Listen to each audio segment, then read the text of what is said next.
quite a number of old and dear friends, and I see many new faces, and it's a lovely balance. It's delightful to see some of both. Now, I've just been told that Corinda Swan chose not to come to this event this evening. Corinda, as you know, is the director of the Garrison Arts Center. Her excuse, she's just had a grandchild.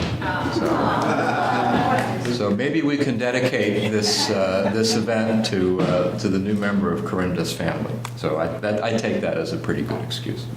I'm Tom Murray, for those of you who don't know me. I'm also Tom Murray for those of you who do know me, but I thought it best to mention my name.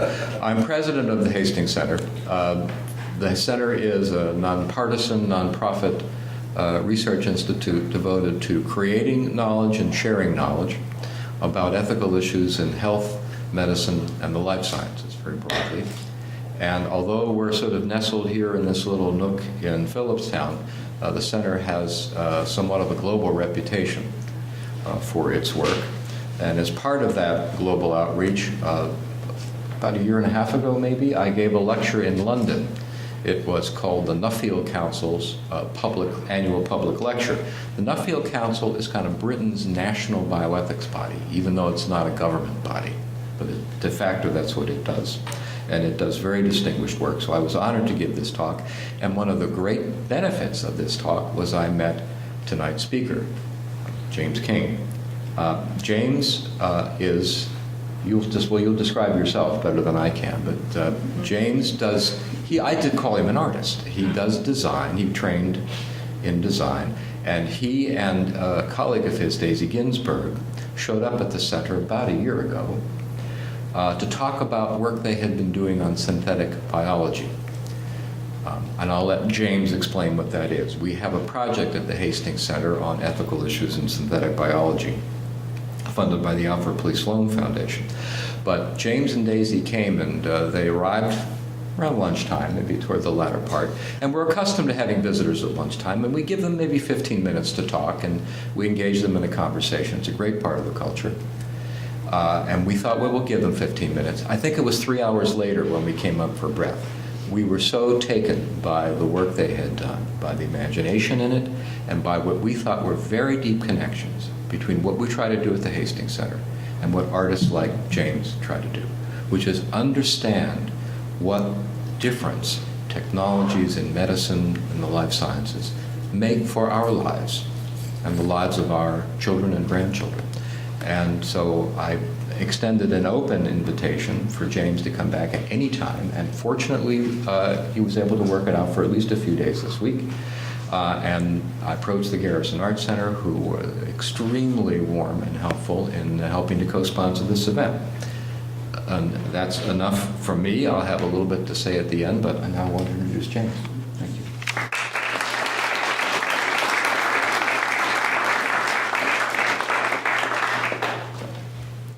Hi, I'm James King, and I'm from London. And thanks very much to the Hastings Center for having me. And thanks very much for everyone to come and listen to me. It's a real pleasure to be able to talk to you. As you can see, I call myself a speculative designer, not an artist. And it's not a very common job title because I made it up. But when I was at school, I decided I wanted to be an architect. And so I studied maths and physics. But then when I was choosing what to do at college, I changed my mind and decided to do graphic design because it seemed to involve a bit more freedom in architecture and less responsibility. You wouldn't kill anyone with graphic design, whereas a bad building could potentially fall over. So while I was at art college, the science crept back into my work, and I started to get more and more interested in new technologies such as biotechnology and nanotechnology, and started to make work about them. So I'll just jump straight into a project, and this is a piece I did at the Royal College of Art in London. So there is a real technology that allows us to take a small sample of animal tissue and encourage it to grow separate from the original animal's body to form an edible piece of meat. So the idea is that rather than growing a whole cow, you just grow the bits that you'd like to eat. The technical term for this is in vitro cultured meat, but some people call it victimless meat. So let's imagine a future where this way of growing meat is successful at an industrial scale and becomes the most cost-effective, the highest quality, the most humane way of producing our meat. And then let's ask a few questions. So what will be different about this meat? What size will it be if it's no longer limited by the size of any animal? What shape will it have if it's no longer limited by the anatomy of any animal? How much will it cost? And who would buy it? Would we be happy eating something that looked as unappetizing as this? Well, perhaps not. Perhaps a particularly enterprising chef of tomorrow will become bored by the formless, shapeless food and will strive to add authenticity to his creations. He does his research and he learns about these historical animals called cows. He becomes excited by the old textbooks with false colour illustrations of their anatomy, such as these cross-sections through a cow's stomach. He selects the parts he finds most interesting, not the boring bits we eat today, but the more intricate and beautiful patterns found in the abdomen and the brain. He makes a mould into which he can grow the cultures into a cell cultures into a steak, and serves the results in his restaurant to an appreciative clientele, who are also hungry for a more authentic form of meat and willing to pay for it. So, when I first heard about this technology, and it is a real technology, I was pretty disgusted by it. It sounded like something from a David Cronenberg movie. But then I thought more about it and realized that my gut reaction might not be the best reaction, and I shouldn't design something that made people gag when they saw it. So I wanted to design this meat to be just palatable enough to allow people to consider eating it, but I didn't want to make it look normal. I also wanted to create a story for how the aesthetic came into being, so why it looks the way it does, and to kind of hint at the relationship between animals that we might have if we stop using them in farming. So by creating objects like this that embody a particular vision of the future, it becomes possible to discuss them and to test their desirability. So, for example, a debate about whether biotechnological meat is good or bad could be more nuanced, and you can ask all sorts of new questions like, how much should it cost, does it look appetizing, and would you want to eat it? It's kind of a different type of debate. And the tangibility of this work also allows it the possibility to propagate through the media and to reach more people. So this is a magazine, a popular magazine, and it's sitting alongside a Head & Shoulders advert, which is kind of nice. So this project afforded me the opportunity to visit a lab and to learn more about biotechnology from the artist Oren Katz, who's from Australia. So he ran a workshop in Norway, and at the workshop we learned a wide variety of lab techniques, such as how to extract our own DNA, how to cultivate bacteria, and how to genetically modify bacteria. And this for me was a bit of a revelation as to how easy it was. So what we've done here is we've inserted a jellyfish gene into E. coli bacteria. E. coli bacteria is probably most commonly found in poop. And the jellyfish gene produces a green fluorescent protein, which is why under UV light, that's what it is, the bacteria are glowing, or fluorescing actually, not glowing. But the process itself is incredibly easy. All you need are the bacteria, the DNA, a bucket of ice and a bucket of hot water, and you just kind of mix all three together. And it takes about 10 minutes, and you've done something which nature hasn't done ever before. To learn how lab equipment works, we built our own. So this is a DIY incubator we made. And lastly, we learned how to culture living cells. So this is the same technique used to make the meat that I showed you in the first slide. And having spent a short time working with the real tissue rather than just reading about it, I can report that it's incredibly difficult, both technically and ethically, to work with. But as I think these technologies get nearer, it's increasingly important for people like myself to engage with them on their own terms and not just treat them as at arm's length and make projects about them. So what can I do as a designer in the world of science? I don't have a formal science training. I don't have a PhD. And traditionally, design is considered to be applied art, whereas engineering is considered to be applied science. So there isn't really a formal relationship between science and design. But what happens when designers like myself engage with scientists? What sorts of interactions are there, and how can it be useful? So I'd now like to talk about two projects about synthetic biology, which is something I've become increasingly interested in and involved in. And I'm sure there are quite a few people here who've never heard this term before, so I'll just run through quickly what synthetic biology is and how it differs from other types of biotechnology. So this is a painting by a molecular biologist called David Goodsell. It's a picture of a small section of an E. coli bacteria, and the coloured blobs you can see are individual molecules, proteins and DNA. Synthetic biologists want to use these molecules and processes found inside cells, such as this, to create new technologies that do something useful for us, like manufacture fuels and medicines. So the idea is you would have a vat of bacteria, and you would put in certain chemicals which you find lying around, and out the bottom would come petrol, which you could put into your car, or medicine, which you could put into your body. It's really close to being kind of the case that we no longer have to wait millions of years for petrol to be produced from lengthy natural processes. Instead, we can just get it quite quickly and easily, but still at great kind of energy costs. It's not really solving that problem. But not only that, synthetic biologists want to make it easier to engineer biology by standardizing it. So this diagram here shows two different technologies. So on the left it's computer technology, and on the right it's synthetic biology. And there are very strong parallels between the two ways that these technologies are kind of shaping up. So at the bottom you have the kind of the physical level of, in synthetic biology's case, you have molecules, genes, that kind of thing. And in the computational sense, you have transistors and resistors and all the things that you'd find in an electronic circuit. And as you build up the levels of complexity, you get to networks at the top, so some things like the internet and multicellular organisms like myself. So I'm effectively a network of cells. That's the way that synthetic biologists kind of look at biology, not as really living things, but more akin to machines and technology and computers and things which will do something useful.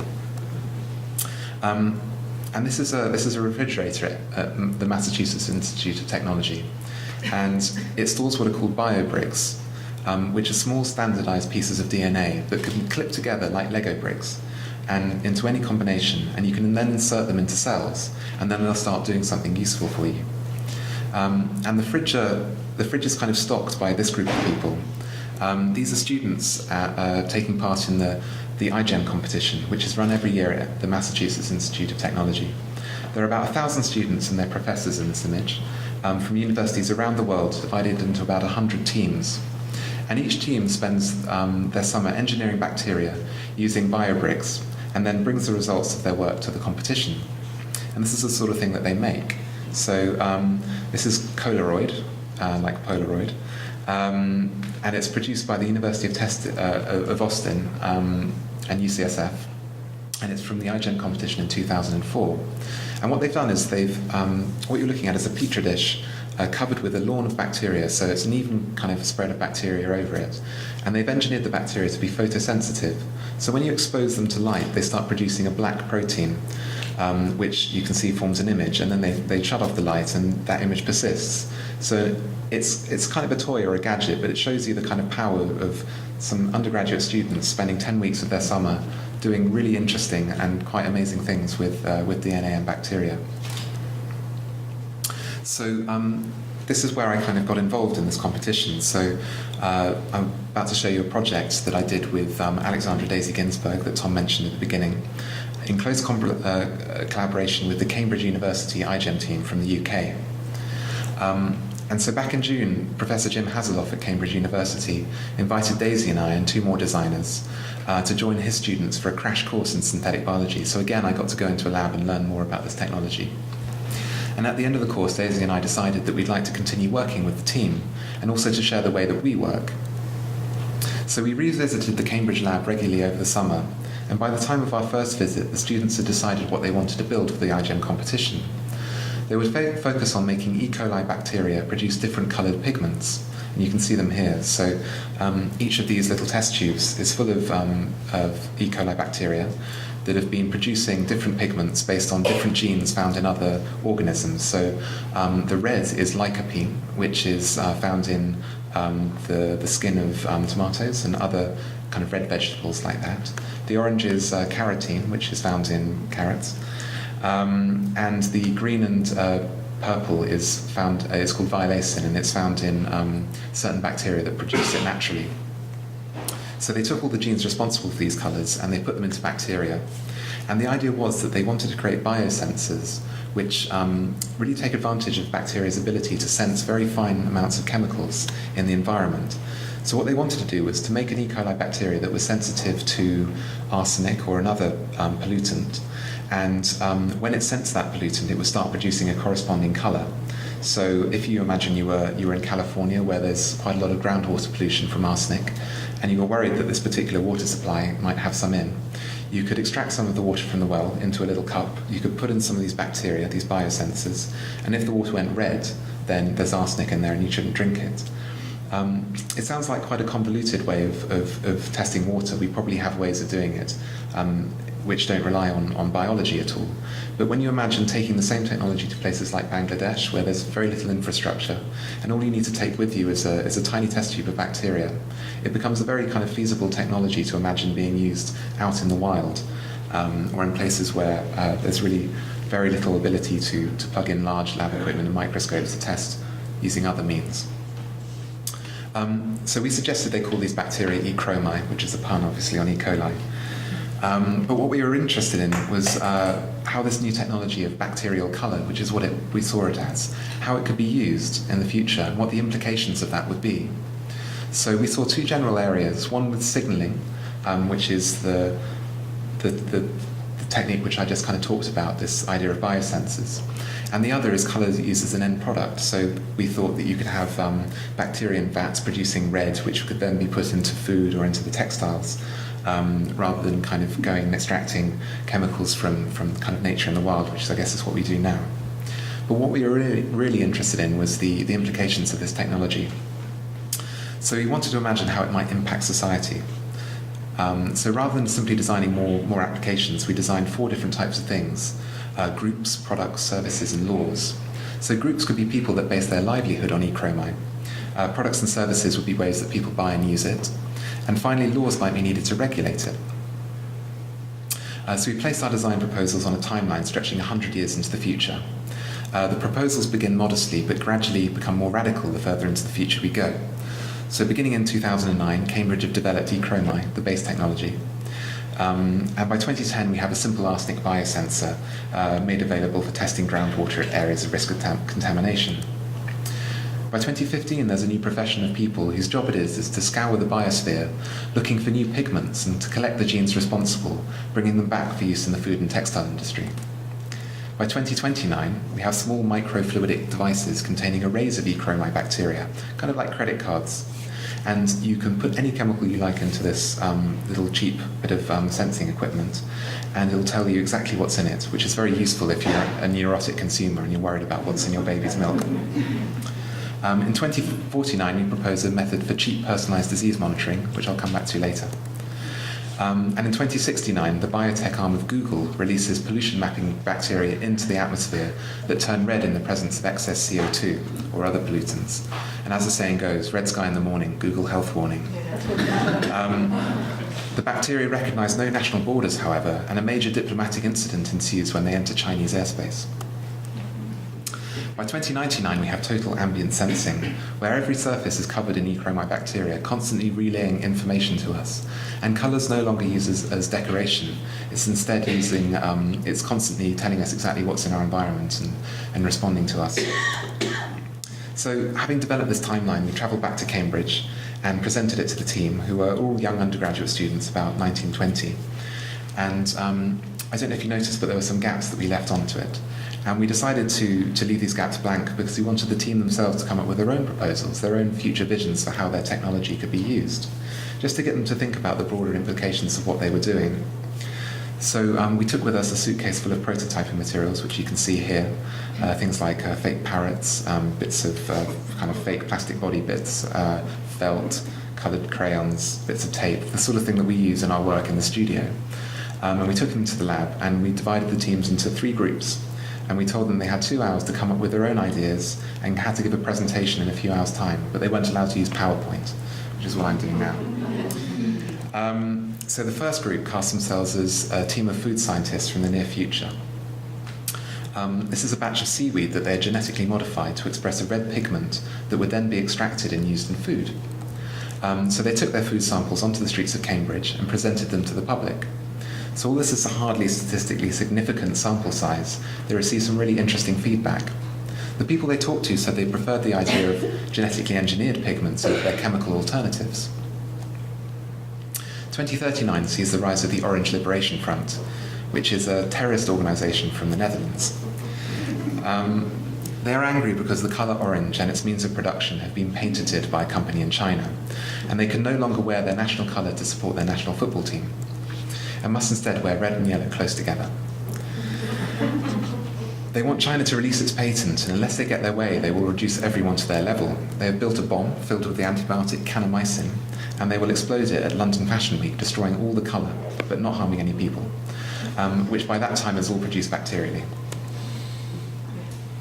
In 2089, the colourists were founded by Dr. James Brown, who was the first scientist to experiment with dynamic skin pigmentation. So in this case, they've taken the technology out of bacteria, and they put it into the skin. And the idea is that you can change the colour and pigmentation of your skin by thinking. So he was unable to obtain ethical permission for his human trials of the technology, and he ended up experimenting on himself. Unfortunately, the technology was too imprecise, and he ended up a permanent purple. But a decade or so passed, and the technology becomes more advanced. But by no means is it easy to control the patterning and colour of one's own skin.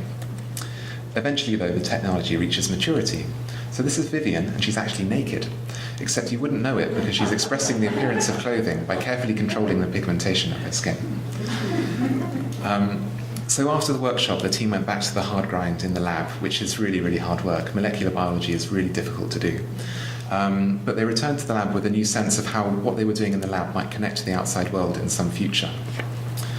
And meanwhile, Daisy and I decided to develop one of the proposals, which I skipped over a bit further, because we thought it was quite good and interesting, and we wanted to kind of make more of it. So the Scatterlog is a medical application for cheap, personalised disease monitoring. It can be bought from supermarkets as a simple probiotic drink. So I don't know if you have Yakult here, or I don't know, make yogurts which you can eat and replenish the bacteria in your gut, of which you have a lot. And suspended in this drink are granules containing small numbers of E.chromi A bacteria. So when ingested, the bacteria form a permanent colony in your gastrointestinal tract, where all the other bacteria is. And they monitor constantly for the chemical signals that indicate the presence of a wide range of diseases. So whereas the arsenic biosensor is just sensing for arsenic, these are sensing for the chemicals that might indicate you have a cancer, or the presence of worms, or particular viruses, or salmonella, that sort of thing. So the basic version monitors for the most common intestinal problems, but it can be tailored to you personally based on your genetic profile. So if the bacteria detect a disease, then they start to generate the corresponding coloured pigment, which produces an easily visible output, prompting the patient to seek medical advice. So it's important to mention that while we're both fascinated with synthetic biology, we try to maintain a sense of ambivalence about it. We feel it holds great promise, but as with any radical technology, which we think it will carry a wide range of unpredictable implications. Some of those implications will be aesthetic. I mean, I don't think I want to wake up in the morning to that. And we'd like to ask, what is synthetic biology meant to look like? So we decided to take this idea to the iGEM Jamboree, which is where the competition happens every year. And as you can see, there are about 1,000 students there, which we could kind of talk to and show the design project to. And we packaged up a small set of samples in this case and used it to pitch our proposals to the delegates. So the project received a wide range of reactions. Some of them were unfavourable. Some of them were very enthusiastic. And we talked to all of the big names in synthetic biology, which I guess they're not famous outside, but inside the field, they're like rock stars. So in the middle is Tom Knight, who was opening the fridge, and he really started the competition itself. We even showed it to the United Nations and the FBI, who were there sponsoring the competition, because as you can imagine, they're kind of worried about what happens if people start doing this in their garage, and something goes wrong. But each conversation provided us an opportunity to explore the expectations, the hopes and the fears of the people working in this nascent field. Meanwhile, the Cambridge team, who we were at the competition with, were competing, and they gave an excellent presentation of their project, the coloured bacteria.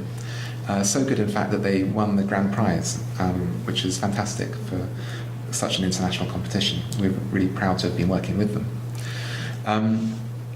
But this really kind of leads me on to what I think a designer like myself can do in the world of synthetic biology and perhaps science in general. So this is a really boring looking diagram, but it's actually kind of important to me. So on the left you have what I call biological reality, which I suppose is everything that nature does by itself and what we're trying to discover it does and how we can manipulate it. And it's a really difficult world to try and control for very many reasons, but it's what the engineers are trying to do. And on the right we have imagined possibilities, so the sorts of things that I've just shown you, the scatterlog, the meat I've just shown you, kind of visions of what we could do with this technology if we chose to do so.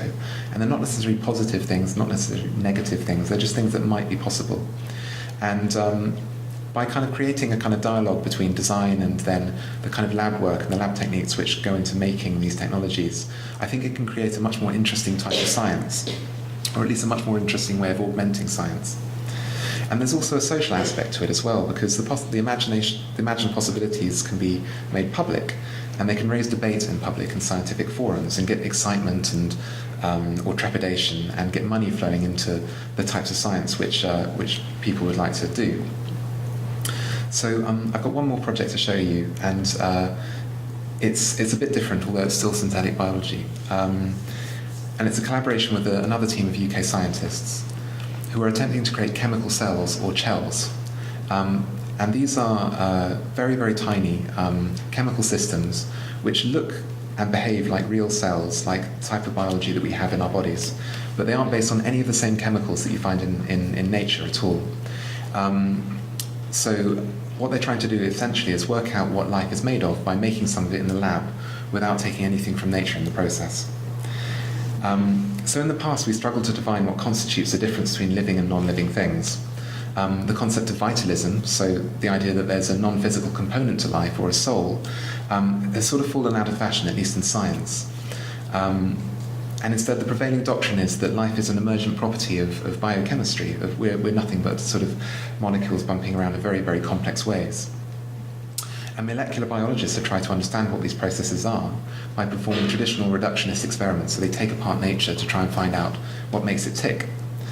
And yet, we're really no closer to understanding how all of those things then come back together to form a living, breathing, thinking thing, like myself talking to you. So rather than philosophizing or reducing, the scientists I'm working with are focused on creating life. So they're developing an idea of what it is by making some of it. And you can see in this experiment here, two chemicals mixed together. So the black one in the center is a crystal, and it's in a solution of another chemical. And the interaction between them causes these tubules to form.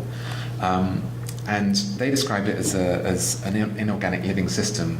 And I describe it as a chemistry experiment that looks very much like a biology experiment. And they're really kind of investigating this realm between chemistry and biology to really see what's possible in between. And really what they're trying to say is, are these things living or are they not? Are they dead or are they alive?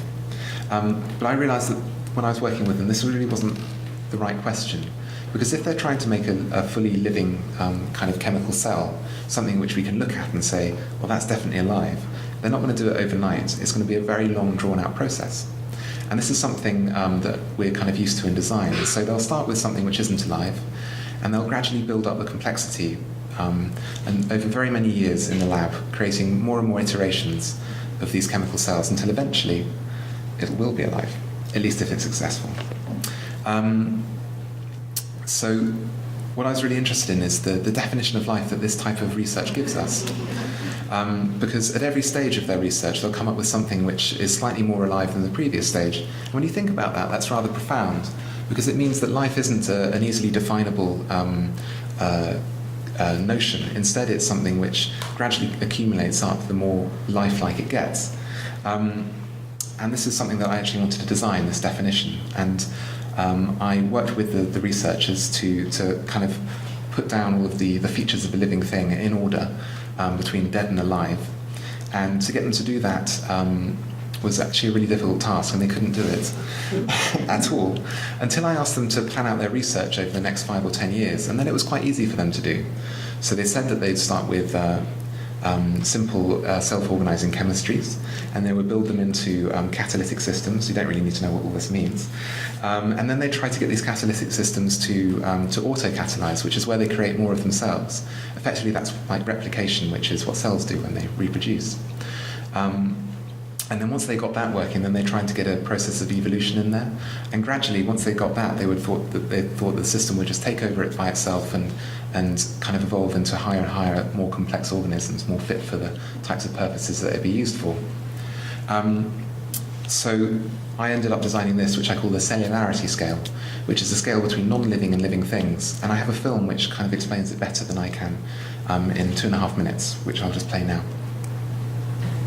For over 200 years, the compressed tablet has been the preferred way of introducing medicine into the body.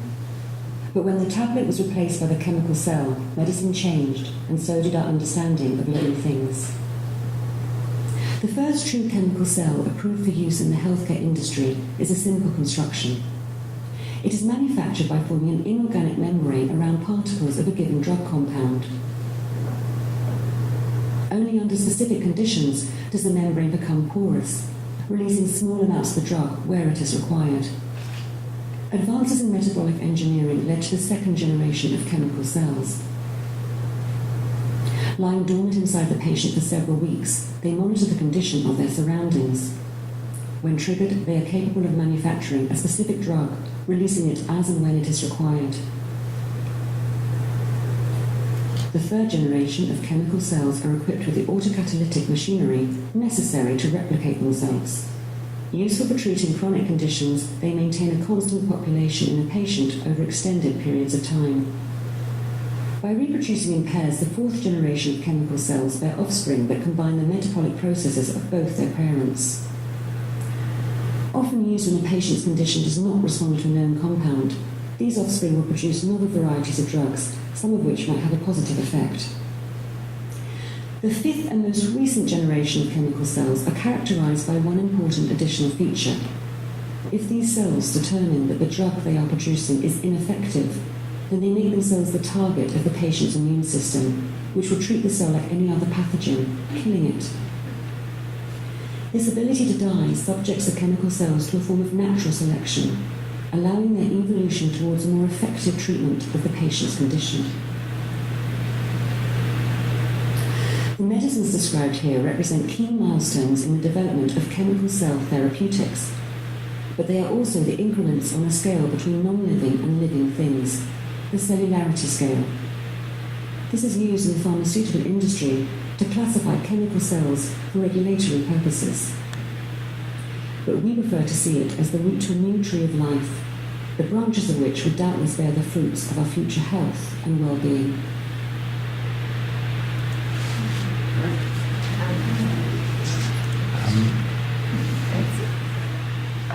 So thanks very much.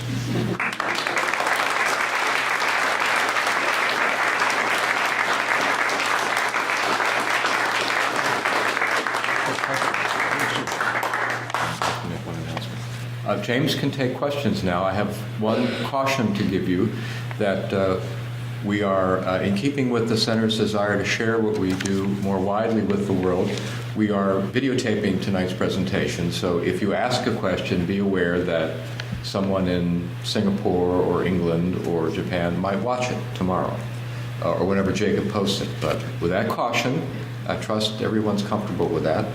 Please go ahead and ask questions. I'll sort of identify the questioner. Yes.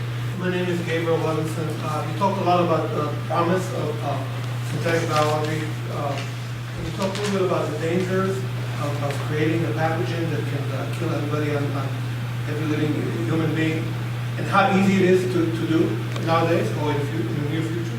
Sure. I'm no expert on it, obviously. I think the more I've come to understand synthetic biology, the more that particular fear has kind of been downplayed in my own kind of feelings about it. Obviously, it is possible to do something like this. You could engineer smallpox or the Ebola virus very easily. But there are mechanisms in place to do that. And actually, Tom's probably the best person to talk about it, so I won't go on too much about it. But for me, really, I think that particular fear can take the debate in a very particular direction. And as someone who's working in this field and really interested in how it might affect people's everyday lives rather than just the end of their life, you know, if they are the victim of something like that, then I tend to kind of leave that alone and don't really investigate it, because I'm quite confident that there are lots of people, quite a few of them at the centre, thinking about the ethical issues in terms of safety and terrorism, and also, you know, what happens if it escapes, you know, let alone terrorism. But perhaps. Shall I say? Yeah, that'd be great. The best information we've been able to gather about the use of this technology of synthetic biology, which is actually far more difficult to make work than you may otherwise believe, is that in time it will not be difficult to create new kinds of pathological organisms or to recreate historical ones. That's the bad news. If there is good news, it is that weaponizing these pathogens is extremely difficult, is unlikely to be within the capacity or to, and in the foreseeable future, to be within the capacity of, say, terrorist organizations. It requires the mechanisms and the abilities of a nation state to do. So, yes, biological weapons, biological pathogens can be created. Biological weapons, much more difficult to do. That's the current best understanding. Yes, other questions? Tony Hope, University of Oxford. Thanks for that, James. You've given a wonderful account of how you as a designer have been affected by science, by working closely with scientists. Could you say anything about how you think the scientists, the students, for example, you were working with, were affected by working with you, by bringing your design idea? Yeah, I think I can. So after the IGN competition, one of the students on the team wrote a really very heartwarming blog post, because they had a blog about their experience of it. And sometimes I read it out in presentations, so I didn't have to do so here. But we did have an effect, and we think it was positive. Quite a lot of what we did was really critiquing the way they were communicating. So the fact that we are quite good at articulating arguments and presenting things visually meant that we could help them do that. So when they did give their presentation, it was very, very good. But their work themselves, they did entirely off their own back, and that was really the thing that won them the competition. With the second set of researchers, the people doing the chemical cells, it's been very interesting to really look at their research and articulate it again in a different way, which they weren't using that way of talking about it before. And this idea of life being on a continuum isn't particularly new. There are lots of philosophers who have talked about it. But the idea that you can then apply it to a kind of fictional scenario and talk about where this research could lead is really quite powerful for them, and they can show it to their people funding them and in the public in general, but also to other researchers in their field, and just talk about their particular vision for it, or a particular vision for it, and then argue against whether that's the right one or not. So I think it's been pretty useful for the people I've been working with. I was wondering how you thought your work on the synthetic meat, design of synthetic meat, how did it relate to what designers have to do today in the food industry? I mean, all manner of odd things are presented as meat today already. And presumably somebody has to design what they're going to look like. How are these burgers going to look like meat if they're actually an odd mix of things? Or how to make things look more palatable than they might actually be. Do you think your project is different from that, or how it relates to that? Well, I guess in a certain way it's not, even though I'm dealing with a completely fictional technology. I guess that's a form of marketing. It's just marketing actually in the product. It's making it look like more than it is, or if it's actually a fake bit of meat or something which is very, very processed. So when doing that project, I have to be quite careful that I'm happy with the way I'm presenting it. I don't want to present it in a way that's overly sexy or too normal, which I think is what I said earlier. That instead, I want to get across the idea that it is new and it is very, very strange, but it's not going to be like Soylent Green, the film, where this kind of technology is very much part of it. Not necessarily, it won't be like that. And again, it's not going to be like something from a David Cronenberg movie. So I do take the point. So other people have kind of taken see this as problematic. They think it's kind of sexing up the science and marketing it before it's actually even hit the shelves. And I'm, in a way, shaping the debate for the benefit of the people producing this food. But I don't really see it in that way. I'm very much putting my own personal kind of outlook on the technology, or at least that's what I'm trying to do. I mean, it's sort of like what in Japan they do with fish, right? They turn seafood into brightly colored weird things and sell it, you know. Whereas here in the West, people think that's a little odd. We want like seafood balls to look like seafood instead of brightly colored odd things. But sometimes it's fun, you know, and there's nothing wrong with fun food, actually. Yes. Diego Aragon. Question is that how would the system be able to maintain control on the ethical levels of creating? You will basically create an abundance of food because you'll be able to generate different kinds of meats at advancing level. Keep in mind that, granted, you can also then create abundance of life by making more healthier meats, which means healthier humans. They mean they'll last longer, which means they'll probably last hundreds of years. By now, we have 7 billion people in the world. So how do you create ethical rules that would then cause people to say, okay, you can eat just certain amounts of healthy foods or just certain amounts of things? Because you're already having an abundance of technology as well that can go into Atlantean things. For example, you then start to deteriorate technology deteriorate religion by saying now you have an abundance of things. How do we believe in all these other great miracles if we now can create everything on our own hands? How can the system still have these, these controls over people by not thinking they're now gods? Okay. Again, there are better bioethicists in the room than me, but I think that's definitely in the work. This idea that by creating something, it changes your understanding of it. So by creating a living thing or something you think is alive, whether you believe in God or not, or whether you believe in evolution or not, it does change the way you relate to life, effectively. My personal view is that it makes it more amazing because you understand it better, which I guess is the traditional kind of scientist's outlook on it. I think when you're talking about the abundance of this food, I think it's quite important to be realistic about how much energy it would take to produce it, because I think it would take 99% of the same energy that it takes to produce normally, growing the whole animal. There might be certain benefits of it, like there'd probably be less methane produced from the cows when they fart. But apart from that, I don't see it as kind of a particularly utopian technology where we'll have abundant food for very free. So I think it's important not to read those types of possibilities into it yet. I'm a little confused about your message. It's not utopian. You're not trying to be sexy, but the movie has a new branch of life, which will create all the food we need, all the medicine we need. Can you help me put together this apparent ambivalence?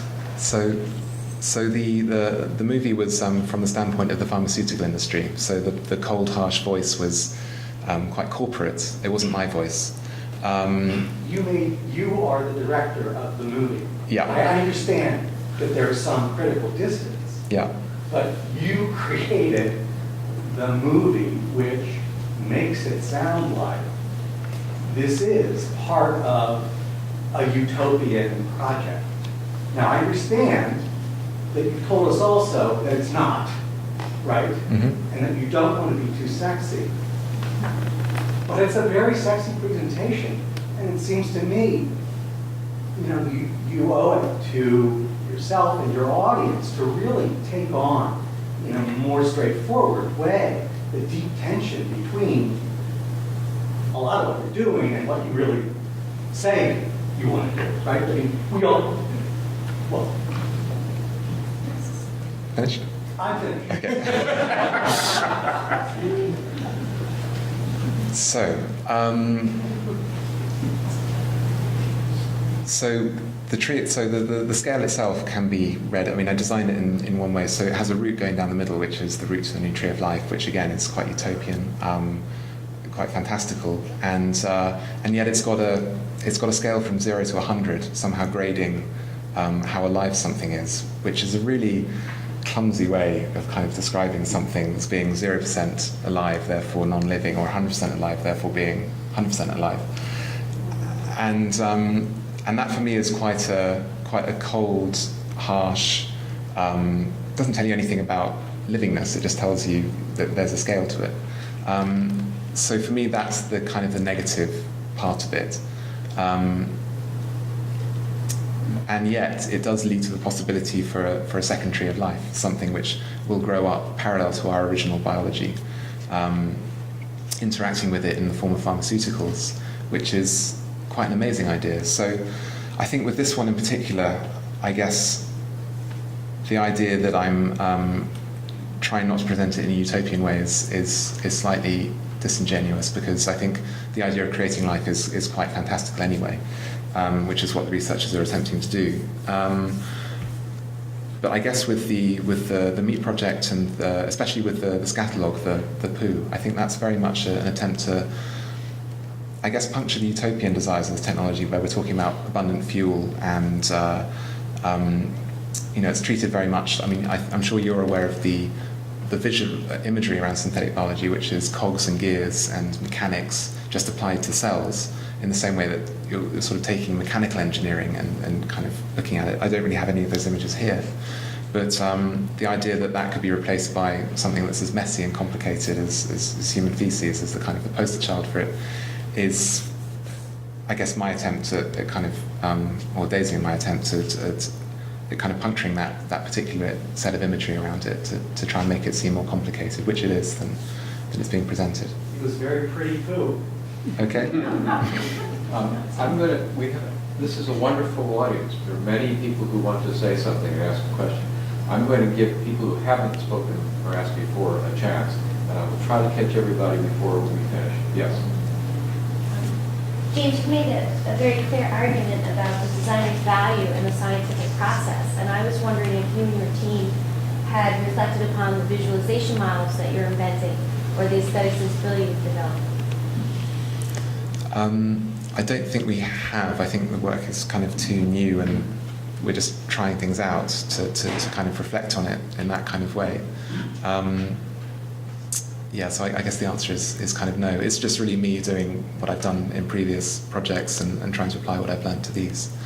So it's kind of, I guess it's my aesthetic that's kind of coming through here. Yes? I'm just wondering if you've ever considered approaching Ray Kurzweil on a collaboration. So if people don't know who Ray Kurzweil is, he's come up with this idea of the singularity. He's I guess a technologist, and he's very, very utopian about technology, and he believes that in 10, 20 years an event will take place which he calls the singularity, which is where computation will become so fast and computers so complex that they'll surpass our own brains. And not only that, they'll be able to invent faster computers and become much more intelligent than us, much more rapidly. I don't really believe in it, so... I'm thinking more of this nanotechnology or like this. Yeah. No, I haven't. Okay. Yes.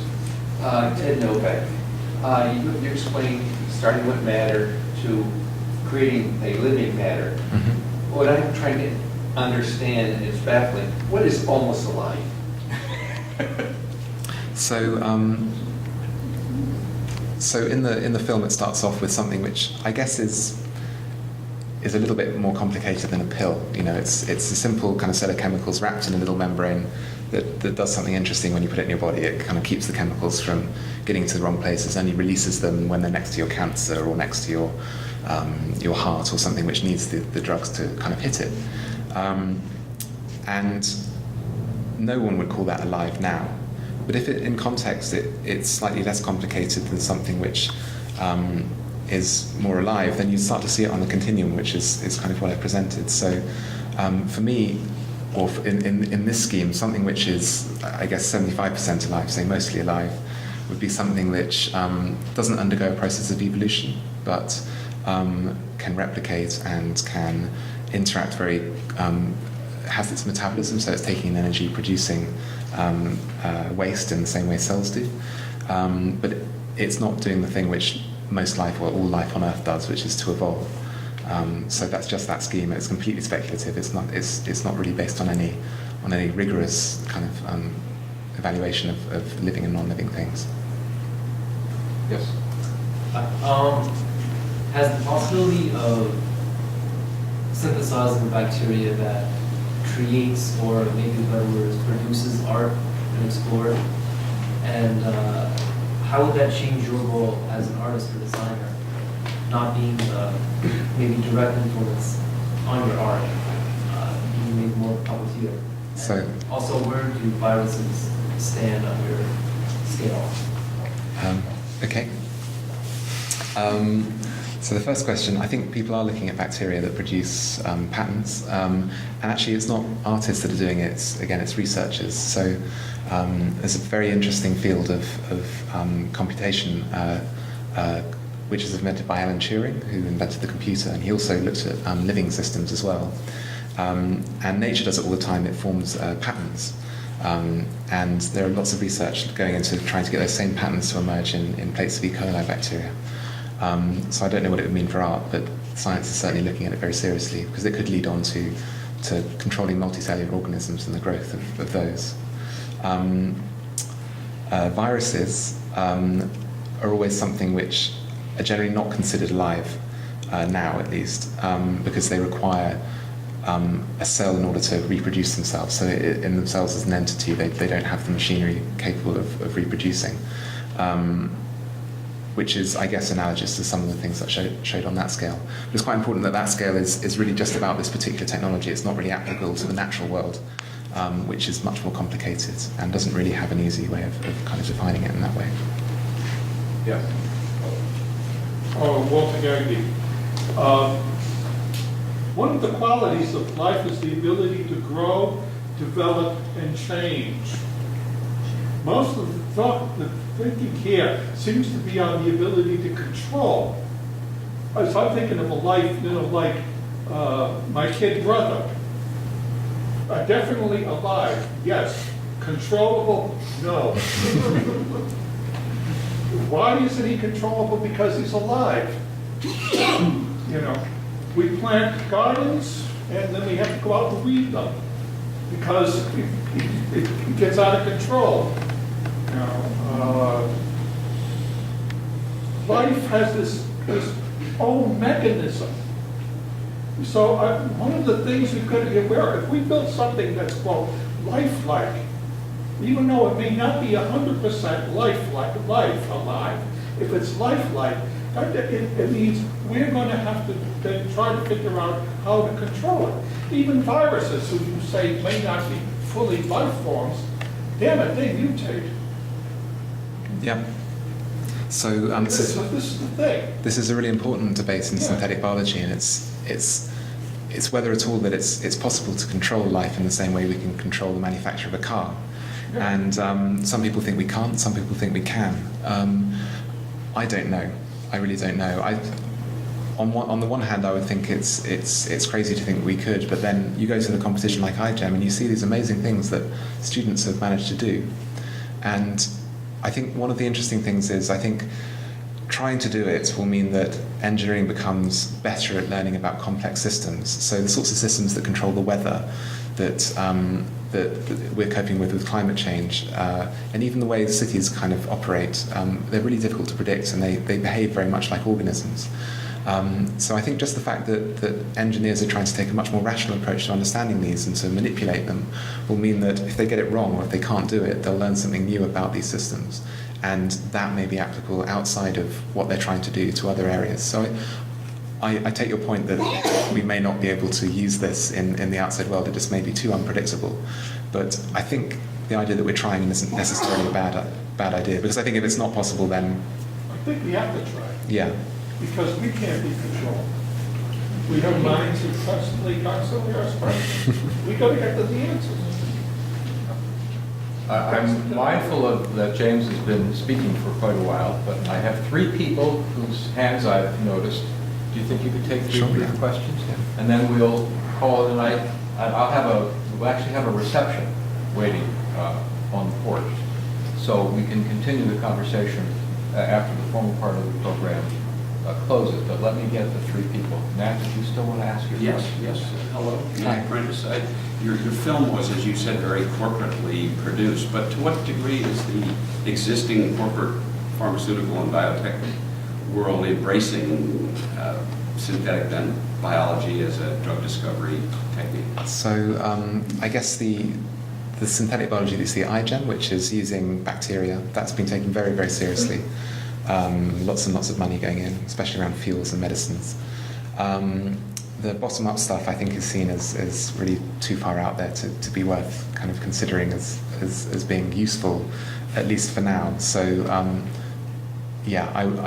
my awareness of it is that no one's really taking that as a serious. When you say bottom-up, that's the chemical. Sorry, yeah, that's the idea that you can create a cell from scratch rather than using something that already exists and modifying it.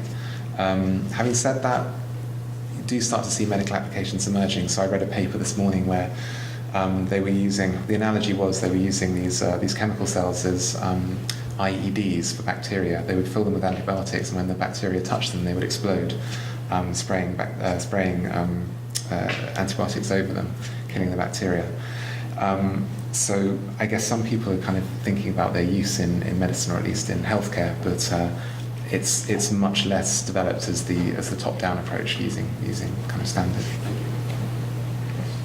Jim O'Rourke, do you view biomimicry or synthetic biology as trumping evolution or part of evolution? Is it part of the whole scope? And then it occurs to me as I was thinking, it really does fit your whole presentation, sheds a whole new light, it's a whole new twist on intelligent design. So, yes. Not to be too clever, but no, I mean that's a whole new twist on intelligent design. But is it part of evolution or is it trumping evolution? I don't really see it as being better or worse. I think what's really interesting is when the researchers that I've been working with have tried to use what's called directed evolution, where they recognize that they can't design what they want to design, but they can get roughly 90% of the way there. And then they'll let the organism mutate until it does what it's supposed to do. And there are lots of different techniques for doing it, but generally it involves killing the organism if it gets it wrong and allowing the ones that get it right or get it more right to kind of evolve towards better and better, performing the task that they want them to do. So I very much see that as kind of mixing design and evolution in one thing, which I guess could be used as quite an interesting way in that particular argument between intelligent design and evolution. I guess it's been going on for a long time anyway. It's just getting closer to the edge. Stay here, please. Did you want to pass on your question, Greg? I'll pass. That's a nice one on which to end. Okay. So you get off with one less. Will you join me in thanking James again?